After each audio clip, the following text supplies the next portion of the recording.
ಏನು ನಮ್ಮ ರಾಜ್ಯಾಧ್ಯಕ್ಷರಾದಂಥ ಶ್ರೀ ಚುನಪ್ಪಣ್ಣ ಪೂಜಾರಿ ಅವರು ಮತ್ತು ಪರಮ ಪೂಜ್ಯ ಶಶಿಕಾಂತ್ ಗುರೂಜಿ ಅವರು ಏನು ಡಿಸೆಂಬರ್ 11ನೇ ತಾರೀಕು ಬೃಹತ್ ಪ್ರತಿಭಟನೆ ಸುವರ್ಣಸೌಧದಲ್ಲಿ ಏನು ಕರೆದಾರೋ ಚಳಿಗಾಲ ಅಧಿವೇಶನದಲ್ಲಿ ಯಾಕೆ ಕರೆದಾರಪ್ಪ ಅಂತಂದ್ರೆ ರೈತರು ಜ್ವಲಂತ ಸಮಸ್ಯೆಗಳದಾವು. ರೈತರ ಮಕ್ಕಳು ಬೀದಿ ಒಳಗೆ ಧಾರವಾಡದಾಗ ಹೋರಾಟ ಮಾಡಕತ್ರ ಇವತ್ತು ಅವ್ರನ್ನ ಅರೆಸ್ಟ್ ಮಾಡುವಂಥ ಕೆಲಸ ಈ ಸರ್ಕಾರ ಮಾಡ್ತೈತಿ.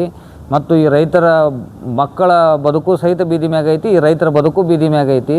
ಇವತ್ತು ರೈತರಿಗೆ ಯಾವುದೇ ಥರದ ಗೊಂಜಾಳದ ಬೆಲೆ 2400 ರೂಪಾಯಿ ನಾವು ಖರೀದಿ ಕೇಂದ್ರ ಪ್ರಾರಂಭ ಮಾಡಿದ್ವಿ ಅಂತೇಳಿ ಉಡಾಪ ಉತ್ತರ ಕೊಡಿಕೇಶನ್ ಇವತ್ತು ಆ ಖರೀದಿ ಕೇಂದ್ರ ಸರಿಯಾಗಿ ಪ್ರಾರಂಭ ಇಲ್ಲ. ಇವತ್ತು ಹಗಲಿ 12 ತಾಸು ಕರೆಂಟ್ ಕೊಡ್ರಿ ಅಂಥೇಳಿ ಅದರ ವಿರುದ್ಧ ಹೋರಾಟ ಆಯಿತು. ಎಲ್ಲ ವಿಷಯಗಳು ನಮ್ಮ ಜ್ವಲಂತ ಸಮಸ್ಯೆಗಳದಾವು.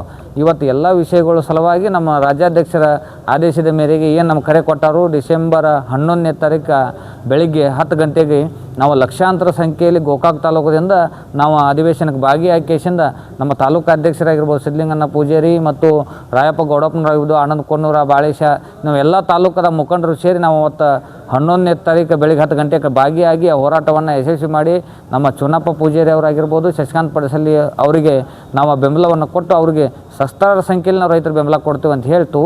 ಮತ್ತು ಇನ್ನೊಂದಪ್ಪ ಅಂದ್ರೆ ರೈತರು ಸಹಿತ ಈ ಸಲ ಏನು ಗುರ್ಲಾಪುರ ಒಳಗೆ ನೀವು ಎಲ್ಲ ರೈತರು ಸಹಸ್ರಾರು ಸಂಖ್ಯೆಯಲ್ಲಿ ಬಂದ್ರಿ, ತನುಮನದಿಂದ ಸಹಾಯ ಮಾಡಿದ್ರಿ. ನಮಗೆಲ್ಲ ರೈತ ಮುಖಂಡರಿಗಾಗಿರ್ಬೋದು, ರೈತರಿಗೆ ನೀವು ಅಡುಗೆ ಮಾಡಿ ನೀವು ಊಟ ಮಾಡಿಸಿ ಇವತ್ತು ರೈತರು ನ್ಯಾಯ ಪಡ್ಕೊಂಡಿಲ್ಲ.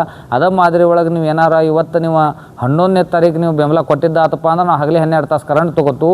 ಇನ್ನು ಉಳಿದ ಎಲ್ಲ ಸಮಸ್ಯೆಗಳನ್ನೂ ಸಹಿತ ನಾವು ಬೇಡಿಕೆಗಳನ್ನ ಈಡೇರಿಸ್ಕೊಂಡು ನಾವು ಅಲ್ಲಿಂದ ಬರ್ತು ಅಂತ ಹೇಳಿ ನೀವೆಲ್ಲ ರೈತರು ಭಾಗಿಯಾಗ್ರಿ.